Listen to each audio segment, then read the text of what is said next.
আসসালামু আলাইকুম, welcome to কিটিজ home. আমার কিটিজদের আজকে ২ মাস পূর্ণ হলো মাশাআল্লাহ। ওদেরকে আমি কি খেতে দিই, কয় বেলা খেতে দিই, ওদের খাবারটা আমি কি দিয়ে প্রস্তুত করি সব কিছু আজকে ডিটেইলসে বলবো। আর ইনবক্সেও জানতে চেয়েছেন অনেকেই বিড়ালদেরকে কয় বেলা খাবার দিতে হয়, কিভাবে ওরা হেলদি থাকবে এবং খাবারের প্রতি ওদের ইন্টারেস্টটা থাকবে, কারণ অনেক বিড়ালই খেতে চায় না। সবচেয়ে বড় একটা টিপস, খাবারের মধ্যে নির্দিষ্ট সময়ে একটা টাইম গ্যাপ দিতে হবে। আদর করে একটু পরপরই খাবার খাওয়ানো যাবে না।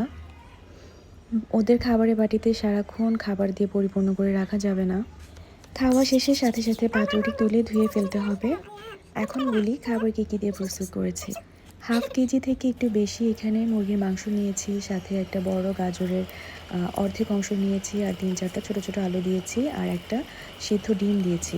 সব কিছুকে ভালো করে সিদ্ধ করেছি ১ চিমটি হলুদের গুঁড়ো দিয়ে। এখানে অন্য কোনো মশলা, কোনো তেল, কোনো লবণ অ্যাড করিনি। তো ভালো করে সিদ্ধ হয়ে যাওয়ার পরে আমি হালকা ঠান্ডা করে আমি হাত দিয়ে এভাবেই ম্যাশড করে নিচ্ছি। মুরগির হাড়গুলো বেশ নরম হয়েছে, আমি হাত দিয়ে ভেঙে নিচ্ছি। আর আমি সব কিছু সিদ্ধ করার সময় পানিটা একটু বেশি দিয়েছি, কারণ এই পানিটা খুবই হেলদি। আমি পানিটা শুকিয়ে এতটুকু রেখেছি, আর এই পানিটা দিয়ে আমি এগুলোকে ভালো মতো ম্যাশড করছি। সাথে আমি একটু সাদা ভাত অ্যাড করে খেতে দিব। আজকে আমি আর ব্লেন্ড করব না। যখন ওদের ১ মাস থেকে আমি খাবার স্টার্ট করেছিলাম কিটেন্সগুলোর, তখন আমি ব্লেন্ড করেছি সবগুলো খাবার। হাড় থেকে মাংস ছাড়িয়ে নিয়েছি এবং সব ভেজিটেবল আর সামান্য ভাত আমি সব পেস্ট করে তারপর ওদেরকে খেতে দিতাম। আর এখন ব্লেন্ড করলেও আমি ফুল পেস্ট করি না, আধা ভাঙা রাখি। আর এখন তো দেখতেই পাচ্ছেন আমি ব্লেন্ডও করছি না, আমি হাত দিয়ে সব কিছু ভালো করে চটকে নিচ্ছি। ডিমটা যেহেতু নরম, সবশেষে আমি ডিমটা ভালো করে মেখে নিব। তারপর যতটুকু খাওয়ার সেই পরিমাণ রেখে বাকিটা আমি নর্মাল ফ্রিজে রেখে দেবো। এভাবে নর্মাল ফ্রিজে ২ দিন পর্যন্ত রাখা যায়। প্রতিবার খাওয়ার আগে আমি ফ্রিজ থেকে নামিয়ে ওভেনে গরম করে নেব ৩০ থেকে ৪০ সেকেন্ড, আর সাদা ভাত দিয়ে ভালো করে মেখে তারপর খেতে দিব। আর আজকে আমি যতটুকু নিয়েছি এখানে ওদের এটা একদিনেরই খাবার। এটা আমি সকালে একবার খাবার দিয়েছি, তো এটা এখন লাঞ্চ, আর রাতে খাওয়ালে শেষ হয়ে যাবে। তো আমি আজকে আর ফ্রিজে রাখবো না, এটা বাইরে নর্মালি থাকবে। আমি সাধারণত প্রতিদিন ৩ বেলা ওদেরকে খেতে দেই এই মুরগি সিদ্ধটা। আর স্ন্যাক্স হিসেবে ট্রিট অথবা পাউচ অথবা ক্যাট ফুড আমি আরও ২ থেকে ৩ বার দিয়ে থাকি। কিটি, গুড্ডু, পল্টু ওরা বয়েল ফিশ খেতে অনেক পছন্দ করে। ফিশের মধ্যে শুধুমাত্র টুনা মাছ, তারপর স্যালমন, ম্যাকারেল আর চাপিলা মাছ, এই ৪টা মাছ থেকে যেকোনো একটা মাছ দিলে ওরা খুব মজা করে ইন্টারেস্ট নিয়ে খায়। মাছের সাথে আমি কোনো প্রকার সবজি দিই না। চিকেন স্টকের মতোই ফিশ বয়েলের পানিটা আমি রেখে দেই, তারপর সাদা ভাত দিয়ে মাছটা মেখে তারপর খেতে দিই, আর কাঁটা তো ছাড়িয়ে নিই। এভাবে আমি ওদের সপ্তাহে ১ থেকে ২ বার খেতে দিই। দুপুরে, রাতে আমি ওদেরকে মাছ কখনোই খেতে দিই না। এই তো, আর এই চিকেনগুলোর সাথে আমি এই পরিমাণ ভাত মেশাবো।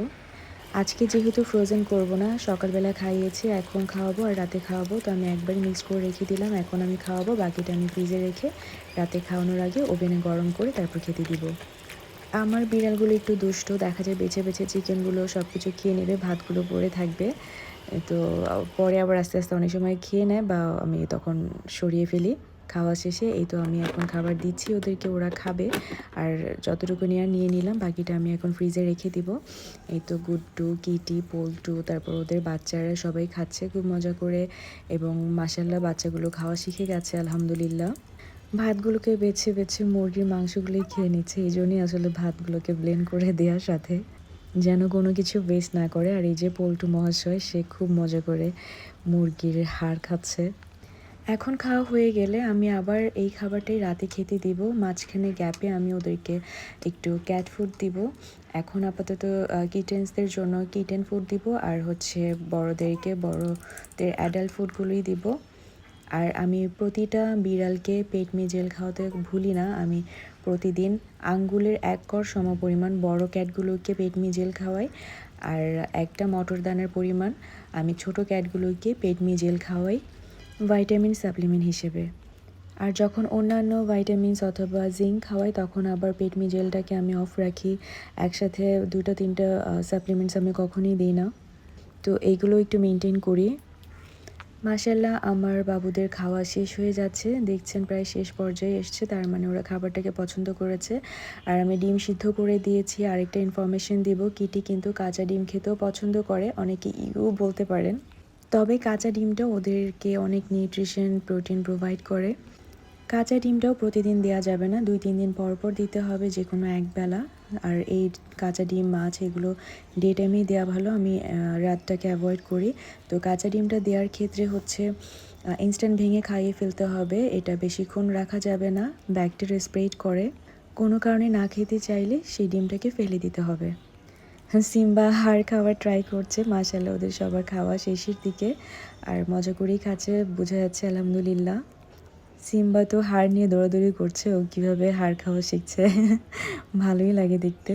তো গুড্ডু এখন হচ্ছে পানি খাচ্ছে, ওর খাওয়া দাওয়া শেষ, ওইভাবেই পানি খায় এত। যাই হোক, এই যে আমার ছানাপোনাদের খাবার শেষ, সব চেটেপুটে একদম ফিনিশ করে ফেলেছে মাশাআল্লাহ। ১ মাস হওয়ার পরে যখন খাওয়া স্টার্ট করেছিলাম, তখন আমি যেহেতু পেস্ট করে দিতাম ব্লেন্ডারে, সেক্ষেত্রে আমি ৪-৫ বার দিতাম অল্প অল্প পরিমাণে বারবার। আর কিটি ওদেরকে ফিডিংটা কমই করাতো এজন্য। আজকে যেহেতু ২ মাস স্টার্ট হলো, মেইন খাবারটাকে আমি ৩ বেলা দিব। অনেকেই ২ বেলাও প্রেফার করে, কোনো প্রবলেম নেই। আর খাওয়া শেষে প্লেসটাকে এভাবে ইনস্ট্যান্ট ক্লিন করে নিতে হবে।